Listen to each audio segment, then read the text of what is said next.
Oi, pessoal, seja muito bem-vindo para mais um episódio do Topcast. E para receber nosso convidado de hoje, estamos aqui com as demais anfitriãs, Giliane e Simone. Oi, meninas! E nosso convidado ilustre de hoje, ele é um cara iluminado, inspirador. Menos. Então, estamos aqui hoje com o Clênio. Seja bem-vindo. Que responsa, né? Depois disso, nem eu sabia que era tudo isso. Viu só? Não, aqui você sai com a autoestima, ó. Não, meu Deus, vem pra cá, melhor do que qualquer sessão, autoestima lá em cima, né? Viu só? Então, Clênio, conta aí pro pessoal que ainda não te conhece, quem é o Clênio, um pouquinho da tua história, de onde tu veio. Aproveita para deixar os teus arrobas também, Instagram, redes sociais. Já deixa teu contato. Contatos. Bora lá então, meu Deus. Primeiro que honra, tá? Admiro muito, e desde que vocês começaram o projeto, eu vou dizer assim, já estava ansioso. A Cris foi a primeira que disse assim, a gente vai te chamar, tá? E eu já fiquei contando. Quando vai ser? A gente já fica pilhado assim, né? Que legal, admiro muito o trabalho de vocês e acho que, principalmente, o trabalho na psicologia que vocês fazem, para mim isso é incrível, sou fascinado. Tenho uma dívida moral eterna com a Gili, meu Deus, né? Se 7 de setembro vai acontecer, que é o meu casamento, a Gili tem mega responsabilidade nisso. Obrigado, Gili, de coração. Então, eu sou o Clênio Gonçalves, é uma viagem muito louca para chegar até aqui, tenho 35 anos... Agora estou em Navegantes e bora lá, né? Sei lá, como é que eu começo? Quem é o Clênio? Meu Deus, a história até aqui é longa pra caramba. A gente vai começar então. Naquele tempo, eu sou nascido no interior de São Paulo, numa cidadezinha chamada Presidente Venceslau. Tenho mais 2 irmãos.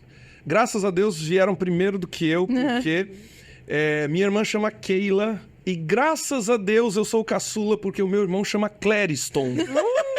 Então, minha mãe gastou a criatividade maior nele, graças a Deus, e eu sou o Clênio. Pra que tudo isso, eu não sei, né? Minha mãe e meu pai são Inês e Valdir, e eu venho de uma família bem simples do interior de São Paulo. A gente, não vou dizer que assim, a gente era miserável, muito pobre, a gente nunca passou fome, mas eu venho de uma família bem simples e sempre foi muito regrado em casa, né? Então, desde pequeno, a gente foi criado com tudo muito pouco, muito contado. E eu lembro que, sei lá, com 9 anos eu comecei a vender salgadinho na rua. E eu acho que aí é onde começa o Clênio que chegou hoje, sabe?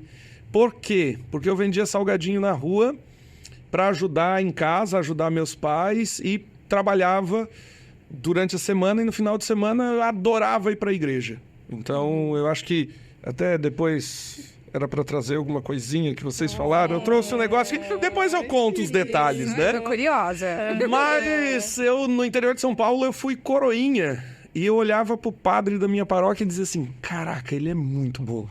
E já que a gente tá no Topcast, no lugar que inspira, eu vou dizer assim, aquele homem me inspirava muito. E muito do que eu sou hoje tem o dedo do padre Wilson, que era o padre da minha cidade natal, que mudou a rota da minha vida, mudou a direção da minha vida. A gente vai falando, né?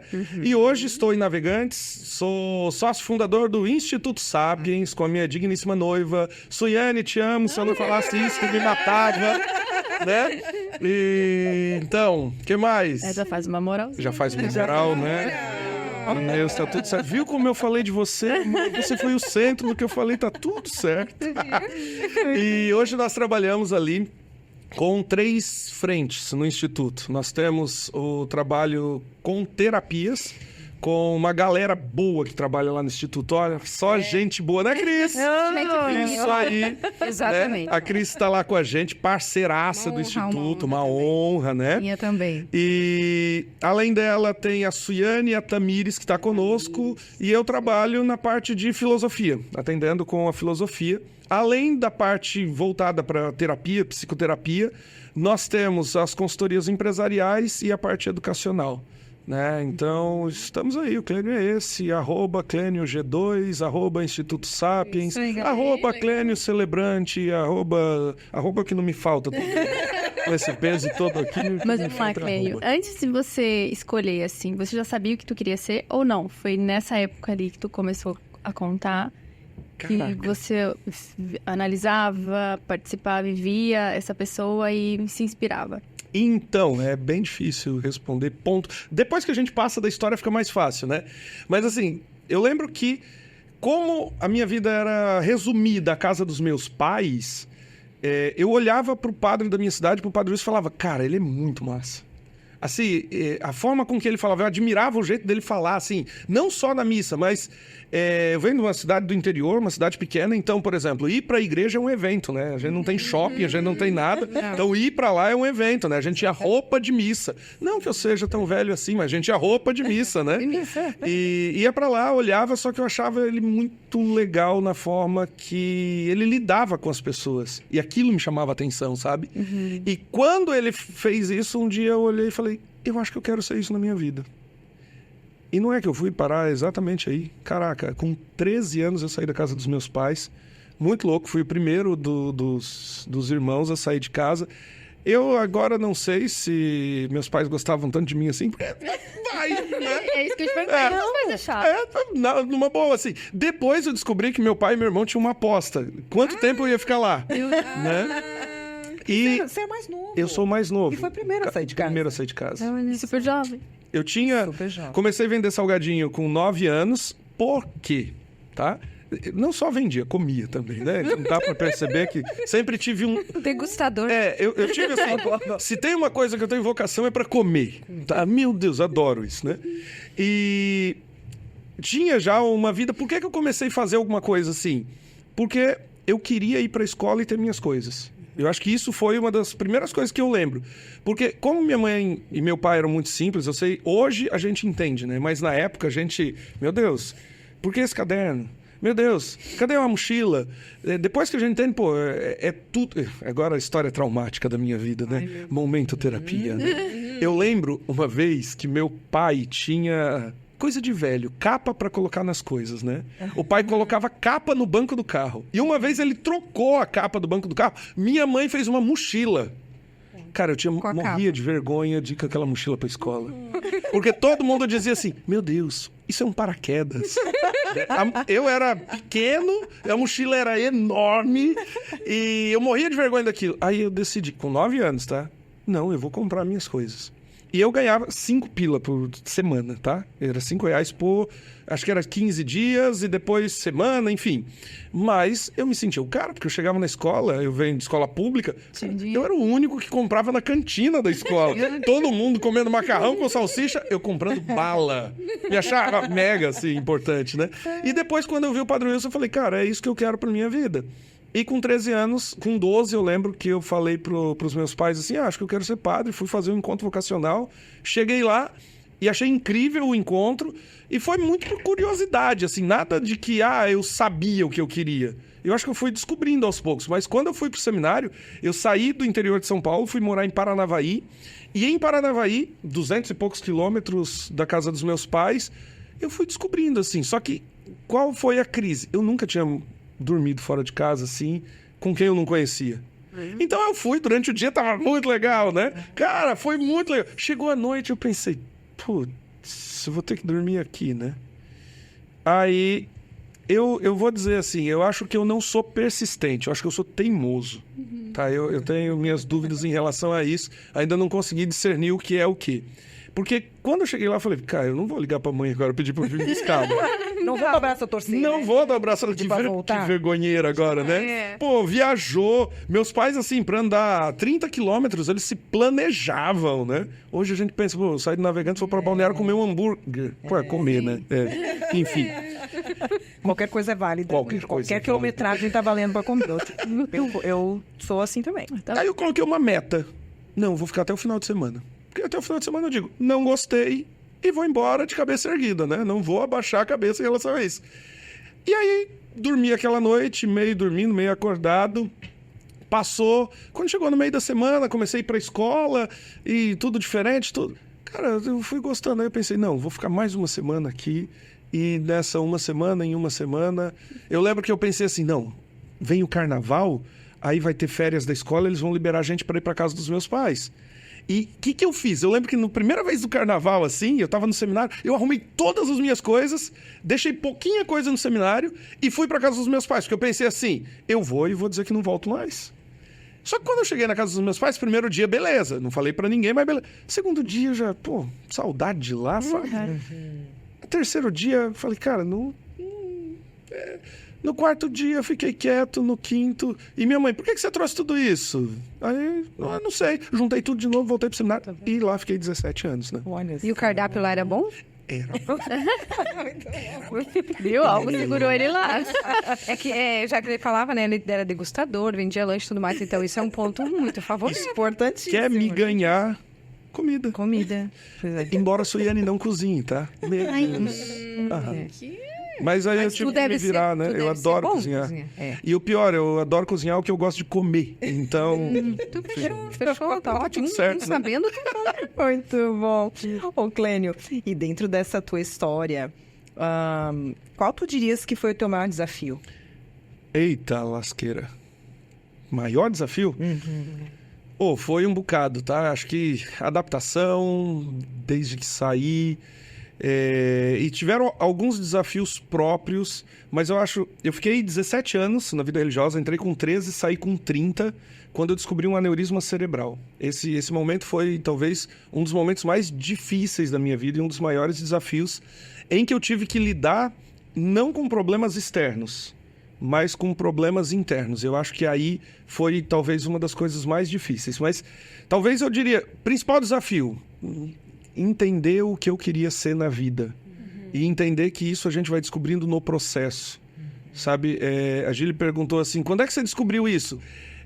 Eu não sei, eu acho que ainda vou descobrindo, sabe? Hoje a gente vai fazendo leituras daquilo que passou, mas eu acho que talvez o maior desafio foi tentar me descobrir dentro disso tudo. E vou dar um exemplo. Quando eu entrei e tinha o sonho de ser padre. Esse era o meu grande sonho. E realizei. E estava tudo certo. E eu nunca pensei que eu iria sair. Só que quando chegou no momento em que eu descobri o aneurisma cerebral, o meu maior choque foi, talvez, começar a pensar se aquilo fazia ainda sentido ou não para minha vida. E aí, lidar com expectativa dos meus pais, expectativa das pessoas, expectativa do pessoal que trabalhava comigo na paróquia. Porque, eu vou dizer assim, com muita sinceridade, eu não amava aquilo que eu fazia. Eu amo aquilo que eu fazia. Né? E entendo que o ter saído não me fez deixar de amar aquilo que eu fazia. Né? Só que não fazia mais sentido para minha vida naquele momento. E eu precisei tomar algumas decisões, porque eu não sei... a faixa etária desse podcast, desse Topcast, mas eu vou dizer assim, cresceu uma merda. Desculpe, mas Por quê? Porque a gente não tem que escolher entre coisas boas e ruins, a gente tem que escolher entre coisas boas. E eu acho que isso é muito chato. Talvez o maior desafio foi exatamente nisso. Eu amava aquilo que eu fazia, mas eu entendia que não fazia mais sentido aquilo, e eu tive que talvez enfrentar tudo para tomar a decisão que eu tomei. E, às vezes, entendendo que a única pessoa que entendia naquele momento era eu. Porque eu não tive ninguém que falou assim, vai. Eu vou dizer que entrar foi muito mais fácil do que sair. Sempre quando a gente tem que fechar ciclos, isso é muito mais difícil, né? Eu acho que o maior desafio foi fechar esse ciclo da minha vida, porque mexeu com muitos aspectos, que não são só aspectos de conexões aqui, né? Tem uma outra dimensão que também é um baita paradigma pra gente, que é a dimensão religiosa, né? Eu continuo com o aspecto da espiritualidade na minha vida, claro que de maneira privada, né? Mas isso também é um peso muito grande em qualquer decisão que a gente vai tomar na vida. Então, eu acho que o maior desafio da minha vida foi esse aí. Muito meio louco. Então, Clênio, ali tu contando um pouquinho da tua história ainda na infância, né? Você ainda muito criança, você não tomou uma decisão. Você, de certa forma, gerou uma fantasia, né? Criou uma expectativa de uma vida diferente. né? Porque às vezes a gente vê que é comum naquela época, né? Que a gente falou, não é porque é muito velho, mas era uma realidade da época. Era muito comum, às vezes. Exatamente. Os pais associavam até essa questão de estar encaminhando o filho para um seminário, as meninas para um colégio, né, interno, justamente por a condição de estar dando um bom estudo, né? Talvez fosse um pouquinho da tua realidade também. Mas ainda assim, tu era criança e não foi uma decisão tomada de maneira madura, né? Mas, com o passar do tempo, né, foi amadurecendo e tudo mais, você quem teve que tomar decisões, né, guiar a tua vida. E diante de todas estas, qual foi a que você considera a decisão mais importante que você tomou até hoje? Meu Deus. Eu só perguntando. Né? Não, pergunta que sempre... Vamos lá. Fica bem tranquilo. Bem tranquilo. E quando me convidaram pra cá, disseram assim, não, Cleide, é uma conversa muito zen, tá? Perguntas tranquilas. E vamos lá. Tá, Vou te mandar as perguntas. A Cris foi a melhor pra mim. Clênio, fica tranquilo, tá? Eu te mando as perguntas pra tu dar uma olhada, ver, se preparar. Beleza, peguei, cheguei, vindo pra cá, falei, meu Deus, cadê as perguntas? Eu não estudei. Vou olhar, não estudei. Abri uma... Cadê? Tipo... Em resumo, ele não iria olhar as perguntas, de qualquer forma. Era pra ser surpresa. Esqueci de falar. Perguntas sobre a vida é uma coisa muito, muito lógica, né? Claro que é profundo. É profundo. É. E, sei lá, acho que a maior decisão da minha vida, ela se deu num período específico. Eu morei no ano de 2011, acho que 2011, 2012, em Floripa. E eu vou dizer pra vocês, ali eu acho que foi Sabe quando parece que vira uma chavinha dentro da gente, né? Eu morava em Floripa e tava com a vida muito zen, assim. Eu entrei, fiquei 3 anos em Paranavaí, 1 ano em Curitiba. Fui morar num lugar lindo. Se vocês conhecem, olha, Camocim de São Félix. Conhecem onde fica? Não, não sei de São Félix. Vou ajudar. Fica bem pertinho de Mondé do Junco. Não ajudou? Continua assim, tá melhorando. Tá. Estamos Próximo a Caruaru, 100 quilômetros do Recife. Eu morei no Agreste Pernambucano 1 ano. Nossa. Depois voltei, foi onde cursei grande parte das faculdades que fiz em Curitiba. Né? Então, fui para o UFPR, fiz filosofia por lá. Depois, iniciei teologia em Floripa. Fiquei 2 anos ali. E quando eu estava na metade da teologia, que para ser padre precisa filosofia e teologia, pelo menos, né? Depois a gente estuda outras coisas. E eu sempre amei estudar. Isso na minha vida é sempre muito, muito presente. Eu estava indo para Curitiba para fazer um retiro. E sabe quando Cara, eu não queria nada assim. Eu falei, cara, eu tô indo pra Curitiba, tô tão cansado, eu quero dormir esse retiro inteiro, não quero rezar, não quero nada. Só quero ir lá e dormir esses 4, 5 dias. Cara, foi onde eu me lasquei na minha vida, né? Porque no meio do caminho ainda era vivo o Ricardo Boixá, da Band News FM. E no caminho ele estava falando do crescimento da expectativa de vida do ser humano e falou que a expectativa do ser humano, do brasileiro, acho que tinha subido para 75 anos. E aquilo, sabe, tá bem aleatório assim, meio dormindinho no carro. Aí na hora eu pensei, cara, eu tenho 25, né? Aí, 1/3 da minha vida foi embora. E aquilo foi me incomodando. E naqueles 4 dias do retiro eu não consegui dormir, porque eu pensei assim, caraca, 1/3 da minha vida já foi. E eu tava com 25 anos na época, né? Então, eu comecei a pensar como eu estava vivendo. E eu vou dizer pra vocês que o que mais mexeu comigo foi que quando eu tava com 25 anos morando em Florianópolis, eu tinha uma vida extremamente estável. E eu comecei a pensar naquele retiro, o porquê que eu tinha entrado no seminário. Uhum. E aí eu pensava, não, eu tinha entrado no seminário porque eu queria ser parecido com o Padre Wilson, que eu queria ser isso. E aí eu pensei, cara, eu não tô sendo nada daquilo que eu pensei que eu seria quando eu tinha 13 anos. E aí eu fiz uma pergunta, Cris, não sei se entra nessa pergunta também, que eu acho que mudou a rota da minha vida. Eu pensei assim, cara, se aquele menino de 13 anos olhasse para quem eu me tornei, como é que ele se sentiria? E o pior, eu pensei, ele sentiria vergonha.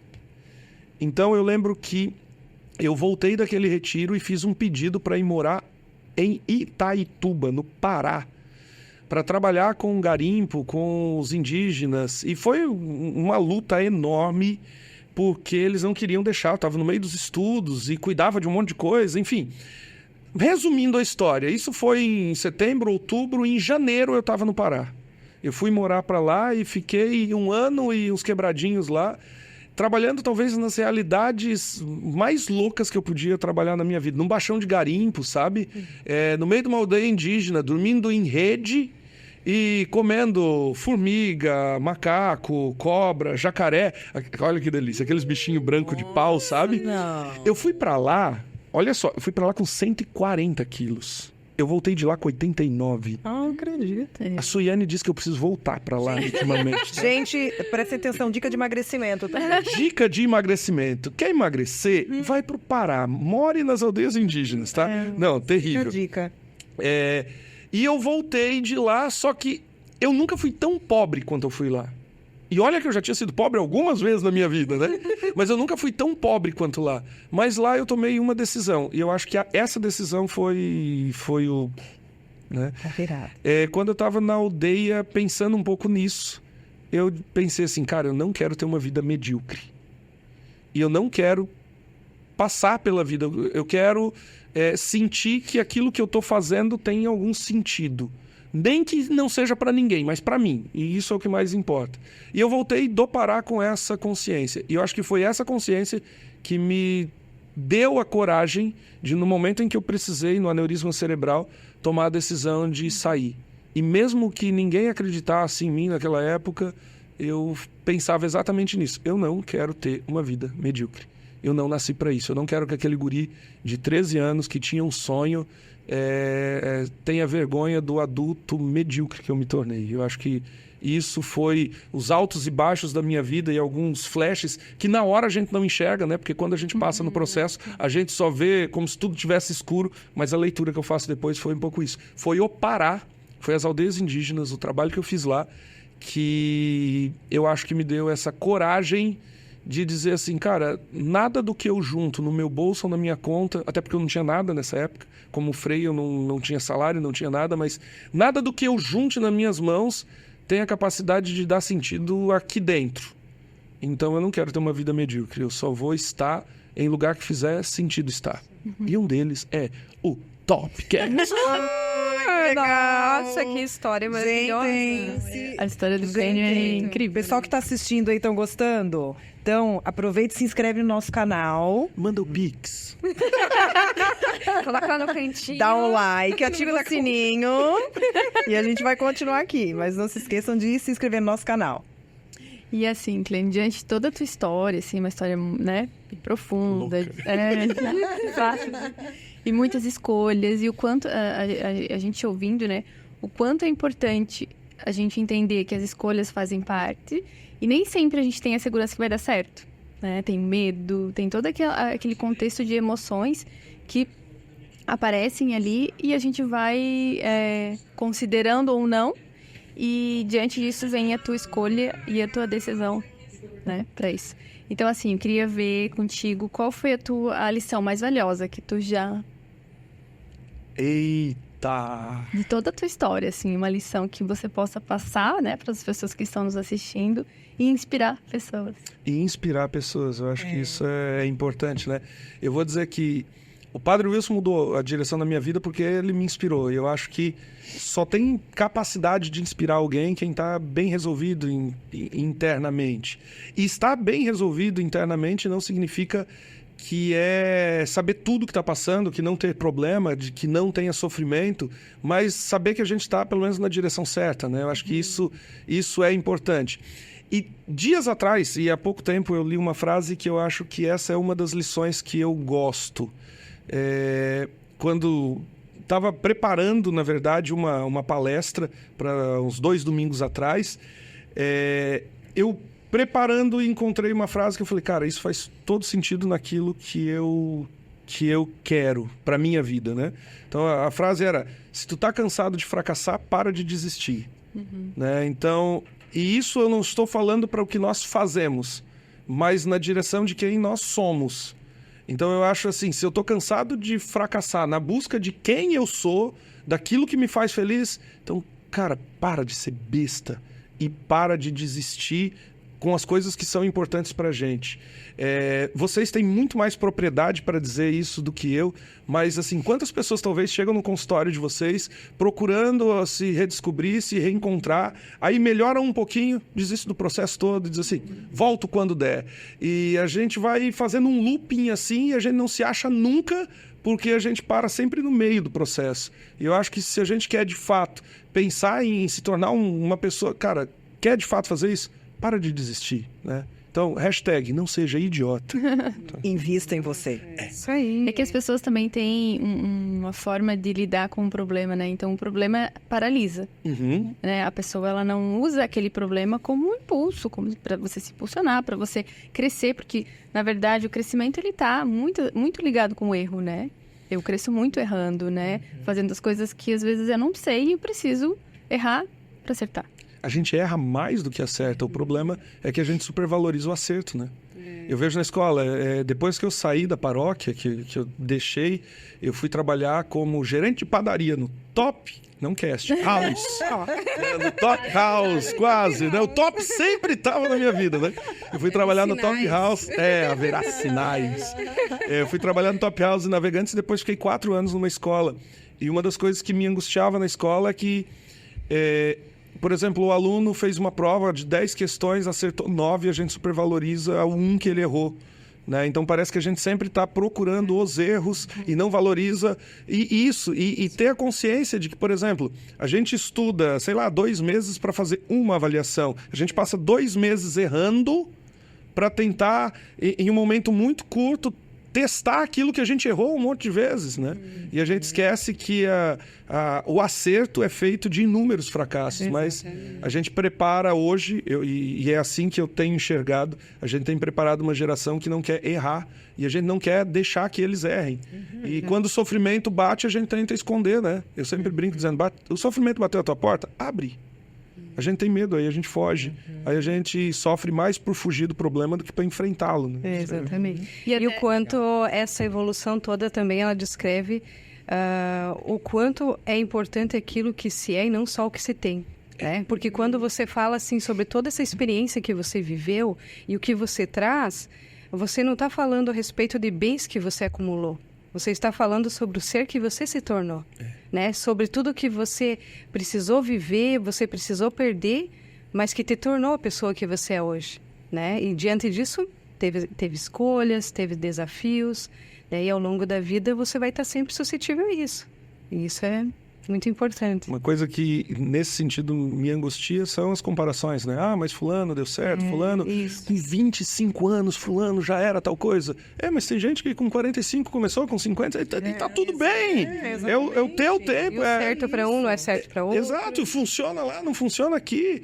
Né? Então, às vezes, hoje de manhã, eu atendi uma pessoa lá no instituto que me perguntou assim, Clênio, fulano tá querendo ir pro seminário, tu saiu, tu acha que a pessoa tem que ir? Eu falei, ela quer? Quer. Vai! Tá tudo bem. É sobre o que ele quer, não é sobre o que eu quero que ele queira. Né? Só que às vezes a gente vai nisso, né? E eu acho que o mundo moderno tem feito que a gente acabe comparando o nosso bastidor com o palco de todo mundo, né? E aí a gente se sente cada vez pior, porque, nossa, todo mundo na internet é lindo. Olha, você tá me vendo, você acha que eu sou lindo agora? Me conheça pessoalmente, você vai ver que não é verdade e que a Suiane é maluca, tá? Pronto. Muito bom. Ô, Clênio, mas conta pra gente aí algo embaraçoso que tu já tenhas vivido. Tipo assim, um perrengue leve, sabe? Também, Caraca. Perrengue chique. Não, eu sou muito atrapalhado, né? Primeiro que eu sou muito curioso. Já perceberam que eu já falo demais, né? Eu não paro de falar nunca. Mas quantas vezes na escola... Eu lembro um dia da escola que pra mim foi muito engraçado aquilo. Muito embaraçoso. Uma pessoa, não vou citar nomes reais, né? Mas uma pessoa me disse assim, você sabia que fulana tá grávida? E eu fiquei mega feliz, porque se tem uma coisa que eu fico mega feliz, assim, é uma nova vida, sou apaixonado por isso, né? Criança, Suiane, engravide logo, né? Amo crianças, né? E, cara, eu fico mega feliz, assim. E eu vi a pessoa, E eu cheguei no portão da escola e disse, meu Deus, fulana, que legal, você tá grávida! Aí ela olhou assim pra mim e disse, não, por que você tá achando que eu tô gorda?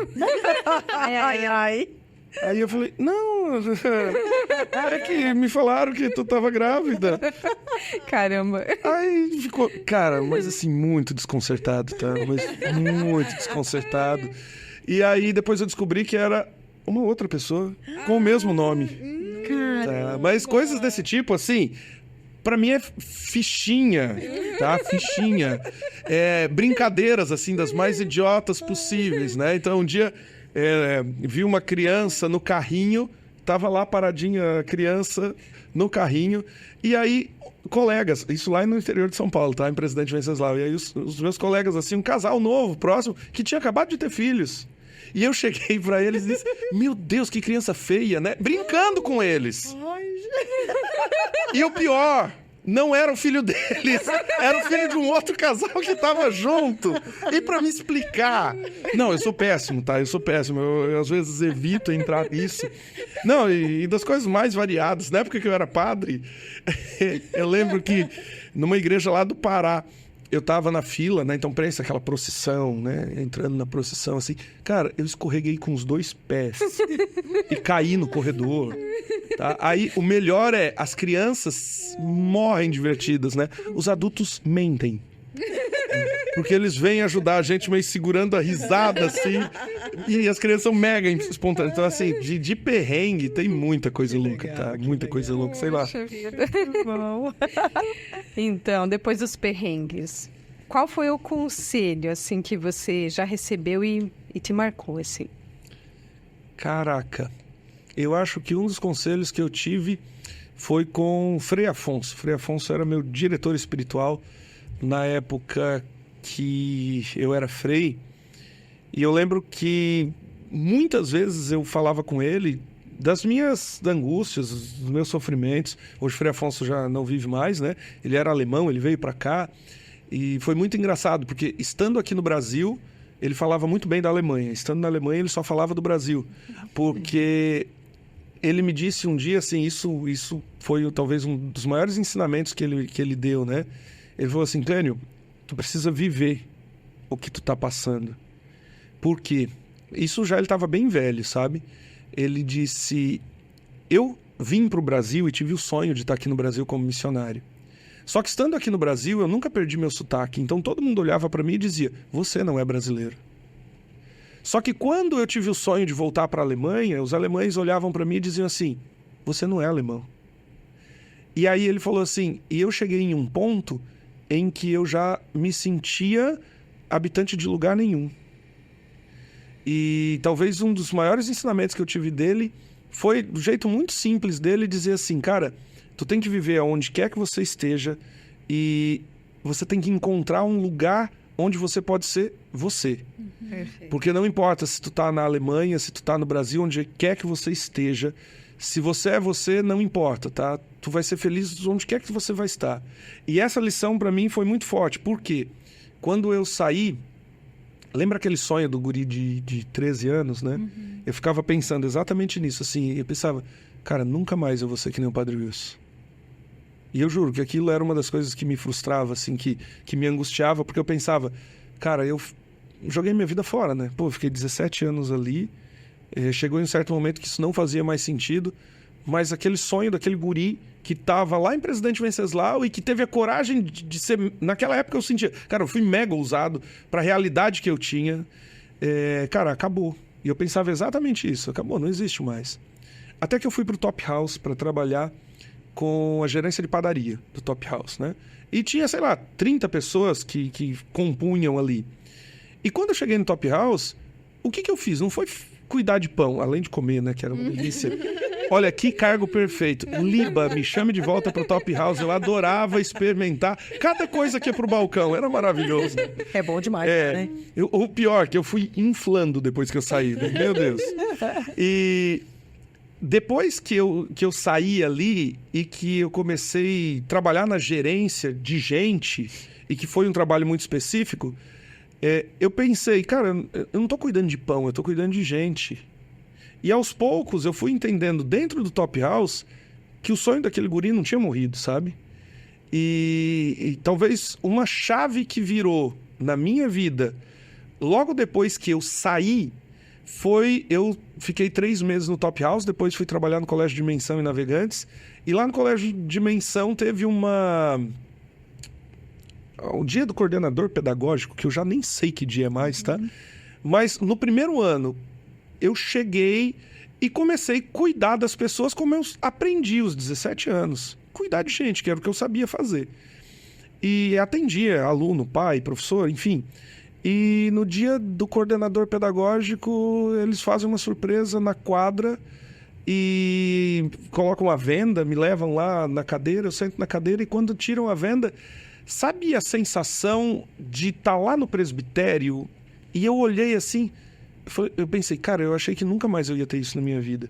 E naquele momento eu fiquei pensando assim, cara, o sonho daquele guri de 13 anos não morreu. Só se adaptou à nova realidade, sabe?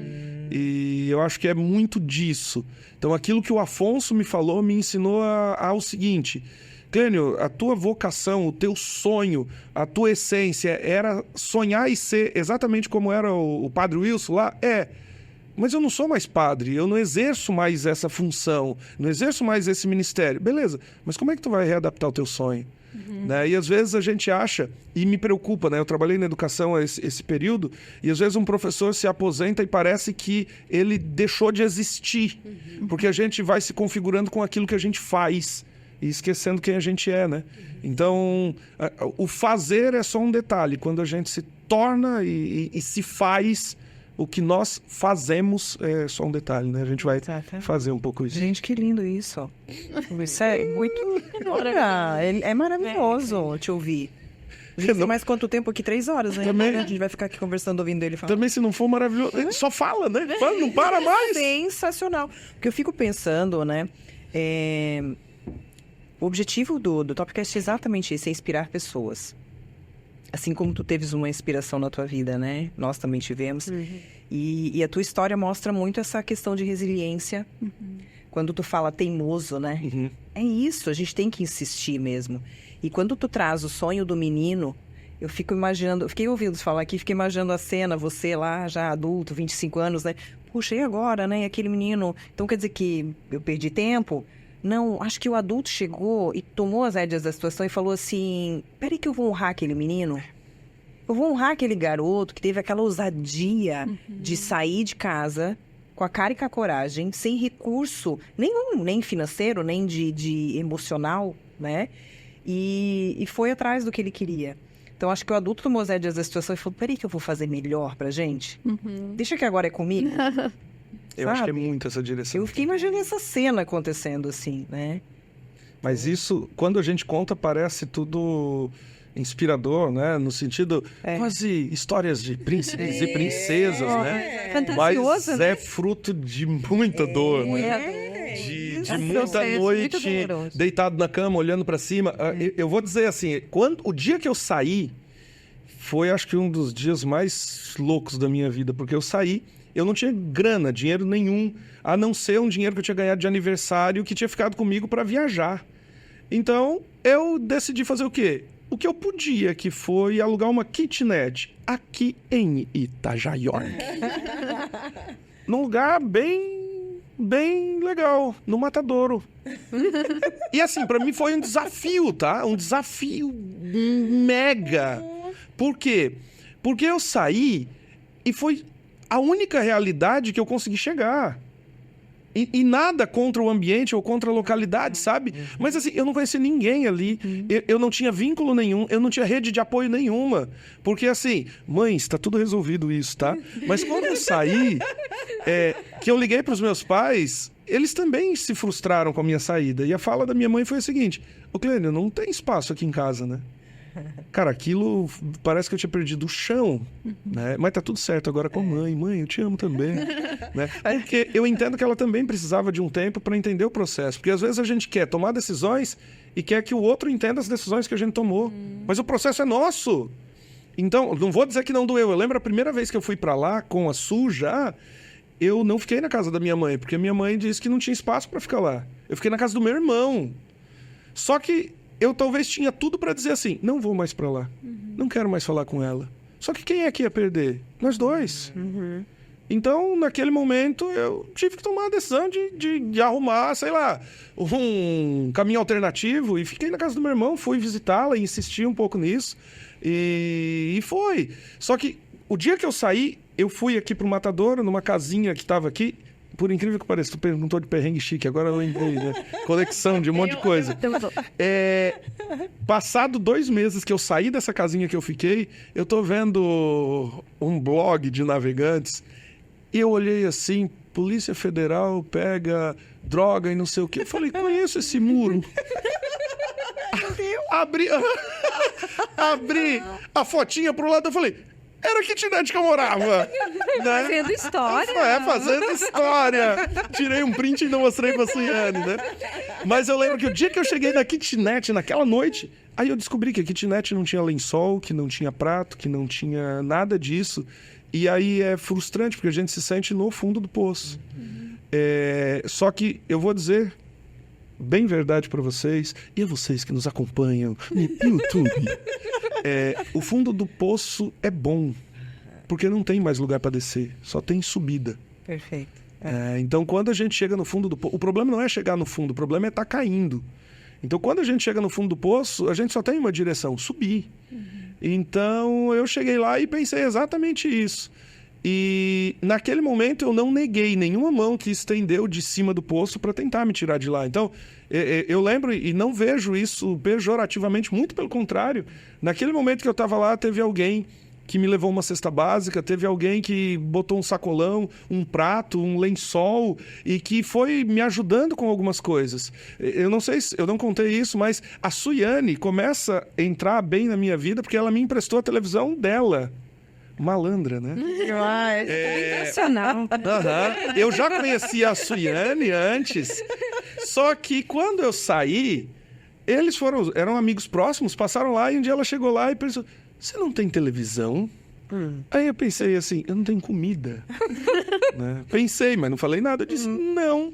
Ela falou, olha, tem uma televisão lá em casa sobrando. Eu pensei, deve ser muito rica, né? Uma televisão sobrando. Depois eu descobri que era a televisão do quarto dela. Que ela tirou e levou. E ainda mandou o pai dela levar pra mim, né? Segundo as intenções. Segundas, terceiras, quartas. Eu sempre faço uma brincadeira, né? A Suiane me emprestou a televisão e eu perdi o controle. Ai, que demais. Muito bom. E na verdade a história começou assim. E pessoas que me ajudaram. E hoje onde eu tô foi exatamente por isso. Quando eu voltei pra Navegantes, voltei porque alguém um dia disse, Clênio, tem um apartamento lá e se tu quiser vir pra cá, tu pode vir. Eu falei, cara, mas eu não tenho dinheiro do aluguel. Aí ele falou, vem, o dia que tu tiver, tu me paga. E às vezes, se a gente segura no orgulho isso aí, a gente não sai nunca do fundo do poço, né? É verdade. Então, eu acho que isso, sei lá, tudo meio punk. Bem certo. Muito bom. E tu vê, né? Agora tu fez eu lembrar também de uma fala, um tempo atrás, que eu escutava um empresário falando que diante de situações difíceis, você pode perder tudo. Podem te tirar tudo, mas ninguém tira teu conhecimento. Então, a riqueza maior e aquilo que você teria para dar a volta, né? Em toda essa situação, você carregava dentro de você a tua essência, teu conhecimento, de encarar os desafios, né? Então, isso foi muito importante também. E eu acho que o vender o salgadinho com 9 anos me ajudou muito, tá? Porque a rua me fez também aprender muita coisa que a faculdade não faz a gente aprender. A gente se virar, a gente aprender de fato a ser resiliente, um monte de coisa. Porque, por exemplo, na rua eu não tinha minha mãe para resolver meus problemas, né? E eu acho que vai fazendo a gente amadurecer. E hoje me preocupa muito. A gente quer... Eu vou dizer, trabalhei 4 anos na escola, acho que o bullying é algo terrível dentro da escola, mas a gente também tem gerado uma geração muito fraca, que quando tem problemas, as crianças não querem mais resolver, os pais querem resolver tudo por elas. Né? Então, às vezes, o coleguinha deu um empurrão dentro da sala de aula, isso eu sei que não deve acontecer, mas aí o que acontece? Eu incentivo que meu filho não resolva, que não vá procurar seus direitos, que não vá conversar, mas a mãe chega desesperada, empurraram meu filho! Ele é uma criança e ele vai precisar, porque a escola é o primeiro meio que ele tem para ter problemas sociais, porque na tua casa antes tinha... Meu pai tem 17 irmãos. Eu e meus irmãos somos em 3. Meu irmão tem 1. Então não tem mais briga dentro de casa com as crianças, porque às vezes tem uma criança e um gato. né? E olha lá. Então, na escola é que vai surgir essas primeiras coisas. A gente não deixa as crianças amadurecer. Isso tem sido Sensacional. famoso. Ontem, tu tá falando isso aí, ontem até assisti um vídeo que falava exatamente isso, assim, estamos numa época onde as crianças não podem mais se frustrar, né? Mas sim, os pais. Os pais estão se frustrando horrores porque buscam uma perfeição no seu papel de serem pais, né? E muitas vezes não conseguem, né? Se sobrecarregam. Exatamente, até porque esse papel de perfeição, a gente nem sabe onde é que tá, qual que é essa perfeição, como que ela é, né? E por essa busca em relação aos seus filhos, não deixam que eles se frustrem. Exato. E eles não sabem mesmo. O não para eles, claro que nenhuma criança gosta de não, mas eles precisam ouvir, é necessário. E até tem um livro que fala, né, O Dever dos Pais, tem esse livro em casa e fala exatamente isso, né? A questão do não, você colocar um limite, é um dever teu como pai. E aí a gente vê uma inversão, porque os pais se culpam quando falam não. E Sabe? terceirizam isso, né? Exatamente. Terceirizam pro consultório, terceirizam pra escola, terceirizam pra tudo. Realmente. É um assunto bem delicado. Polêmica! Podemos já pensar num próximo episódio para polemizar sobre Clênio esse voltará. Me chame de novo. Sobre de dúvidas. Aham. Assim, Clênio, agora a gente tem uma brincadeirinha da varinha. Só que a minha amiga, que fez as perguntas e não te passou, ela mudou também. Ela mudou também? Então, agora eu vou me defender. Eu fiz o roteiro, mandei para o grupo ser aprovado, então aprovaram. E realmente essa brincadeirinha da varinha, ela vai virar tradição, porque ela é muito legal. Então a gente teria uma brincadeirinha aqui e a gente substituiu por essa que a gente vai então manter. Então ela vai fazer a da varinha e eu vou fazer o roteiro. Muito bem. Pode ser. Então, olha só. Vamos supor que essa varinha aqui é mágica, né? Tu é da época do Aladim? Meu Deus, que horror. Então, Gênio da nossa, lâmpada. quantos pedidos a gente imaginava, né? Eu, na minha cabeça, sempre pensava, pediam para desejar, se fosse fazer um desejo, né? Nem precisava os 3. Não, Tava bom. não, nada. Eu queria ter um único desejo, de fazer mais 10.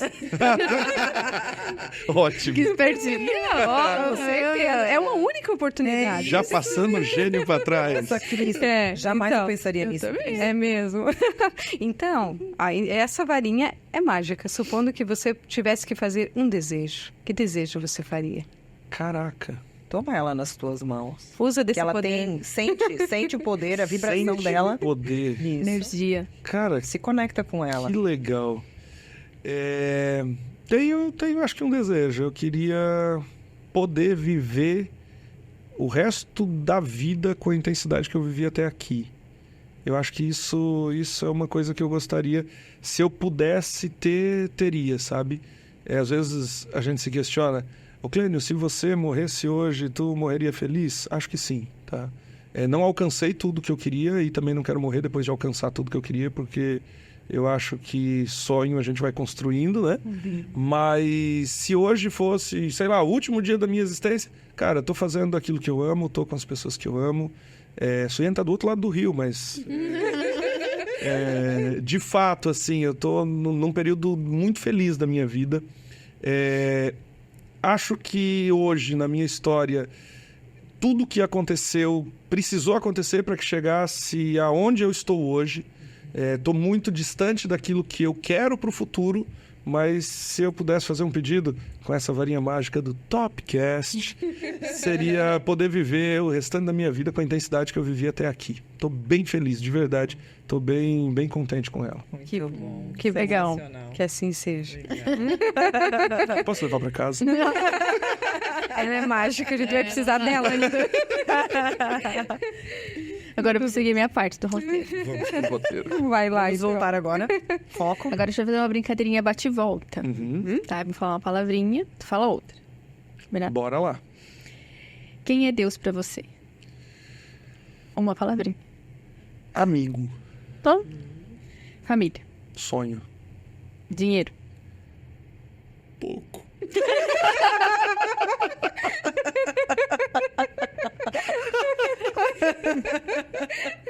Tenho que pagar um casamento, por isso.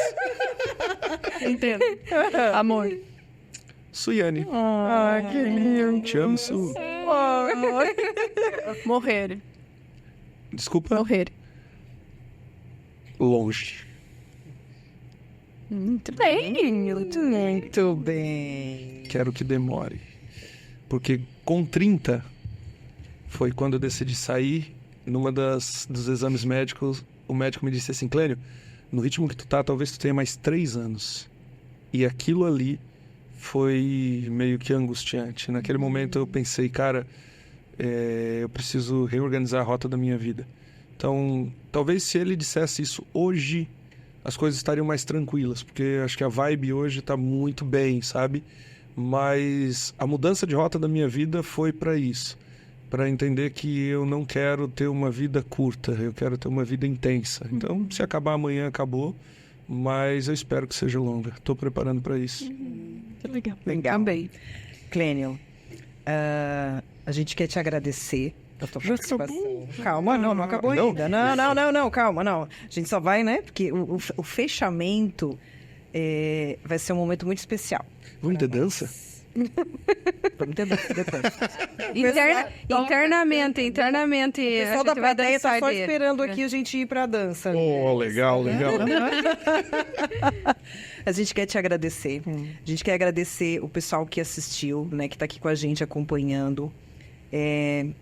Mais uma história de resiliência, de superação, com uma história nada encantada, mas que tá aí hoje, né? Como ele fala, ele tá num momento muito bom e que assim seja com muito sucesso, que seja promissor, que venha muito dinheiro para poder pagar esse casamento. Né? Faz o pix. E é isso aí, pessoal. Sigam o nosso canal, curtam lá, deixem o seu like, ativem o sininho, se inscrevam lá, acompanhem a gente. E a gente quer fechar esse momento aqui pedindo pro Clênio para ele abençoar o nosso Topcast. Uau! Clênio, uma pessoa abençoada, né? Exatamente. Irá compartilhar um pouco da sua luz. Muito bem, que E a legal. gente sabe que você, né, você faz esses momentos. Inclusive, eu acompanhei você recentemente num momento lindo que eu quero muito você lá na minha casa fazendo aquele momento. Pô, que Em breve, legal. em breve você receberá este convite. Com muito gosto. É isso. Eu fiquei curiosa. Eu queria saber qual é a história dessa lembrancinha. Muito bem. Então, quando vocês fizeram um convite, lá no convite estava, se tiver, traga. Eu pensei em trazer 2 coisas. Uma, eu não trouxe porque eu quero tê-la. Eu tenho, por incrível que pareça, né, apegos infantis. Eu tenho o cachorro de pelúcia que eu dormia, que já não tem um olho, o Rabito, porque eu só dormia com aquele cachorro. Então, ele é muito significativo para mim porque traz uma memória de infância muito grande. E numa das idas para Presidente Venceslau, eu pedi para minha mãe e trouxe o Rabito comigo. Então tá lá em casa. Eu pensei em trazê-lo. Não trouxe porque eu quero levar de volta. Então não. Talvez numa próxima vez eu trago. E isso daqui, o porquê que eu trouxe? Porque eu vou dizer com muita sinceridade. Essa daqui é a Basílica de São Pedro, em Roma. E às vezes as pessoas me perguntam assim: Clênio, você saiu do ministério, você deixou de ser padre, você tem alguma revolta? Porque ninguém sai de um lugar que você está 100% bem, né? Então, qual o descontentamento? E eu vou dizer assim, eu saí, deixei de exercer o ministério, mas tá tudo certo. Foi uma escolha minha. Porém, tudo o que eu sou hoje, eu devo a essa instituição. Foi essa instituição que me ensinou a ser quem eu sou, que foi ali que eu cresci, vivi minha adolescência, minha juventude. É muito louco, eu acho que as escolhas que nós fazemos na vida é muito louco, mas eu acredito exatamente numa coisa. Por exemplo, hoje eu vejo a Suiane como a mulher da minha vida. E talvez, se não fosse essa instituição, eu nunca teria vindo para Navegantes conhecê-la. Então eu acredito que existem alguns lugares que nós entramos na vida que nós sabemos que não é pra gente. Mas talvez foi o único lugar que Deus encontrou e nos colocou para nos levar no lugar que verdadeiramente será o nosso. Então, eu acredito que lá fiquei 17 anos e tá tudo bem. Foi uma etapa da minha vida e tá tudo resolvido. Não saí chateado, bravo, muito pelo contrário. Tenho uma gratidão eterna à igreja que me criou como adolescente e jovem, que me fez como adulto. Tenho uma gratidão eterna em relação a isso. Então, todas as vezes que eu passo em frente de qualquer igreja, eu fico imaginando quantas histórias estão atrás dali. E pode ser muito louco, tá? Sempre que eu sento no banco de uma igreja, e principalmente numa igreja nova, eu sou muito, muito frequentador disso, tá? Eu fico pensando quantas pessoas já passaram ali que talvez não tiveram possibilidade de ir para uma terapia ou para outro lugar, quantas lágrimas que talvez já tem ali, quantas orações já saíram daquele lugar que eu estou sentado. E nós lidamos com uma instituição de mais de 2.000 anos que, entre erros e acertos, tem tentado acertar. E eu acho que é como a gente. Na minha vida eu errei e continuo errando um monte, mas a gente tenta acertar. De perto ninguém é normal. Ninguém, nem instituição, nem a gente. Mas importa, eu acho que é o sentido que a gente coloca em tudo isso. Um pouco esse o sentido. Lindo, ai que lindo. Ai, que bacana. Nossa, gratidão, viu? Te ouvir, é muito bom. Muito. Então, como você deixou um pouquinho de você, você leva um pouquinho de nós também, essa caneca sua. Uau, sério? Sério. Eu cheguei aqui, fiquei olhando para minha caneca e eu fiquei pensando assim, meu Deus, que legal, devem ter feito a caneca para todo mundo que vem aqui usar, mas é minha. Ei, muito obrigado, tá? De coração, muito, muito, muito obrigado. Isso aí. Então, se você puder, por gentileza, nos abençoar. Então bora lá, né? Bora lá. Eu sempre gosto de dizer que oração é, como diz Santa Teresa d'Ávila. Teresa d'Ávila, uma santa, uma mulher, uma freira carmelita do ano aproximadamente de 1500. Quando perguntaram para ela o que significa orar, ela dizia tratar de amizade com aquele que sabemos que nos ama. Independente da religião, da profissão ou do credo, eu acho que todas as vezes que nós falamos de oração ou de espiritualidade, nós falamos de uma conexão com um ente divino que nos olha e cuida da gente.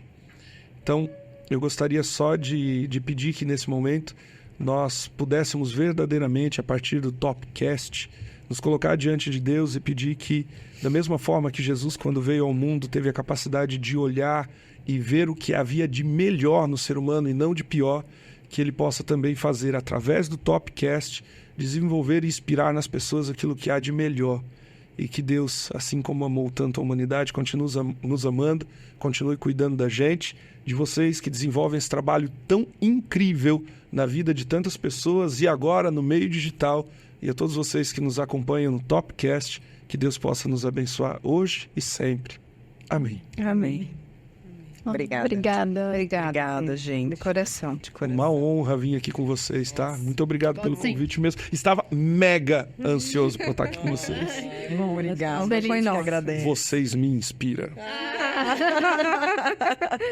Gente, beijo pra todo mundo. Até o próximo. Beijo. Beijo. Tchau, tchau. Tchau.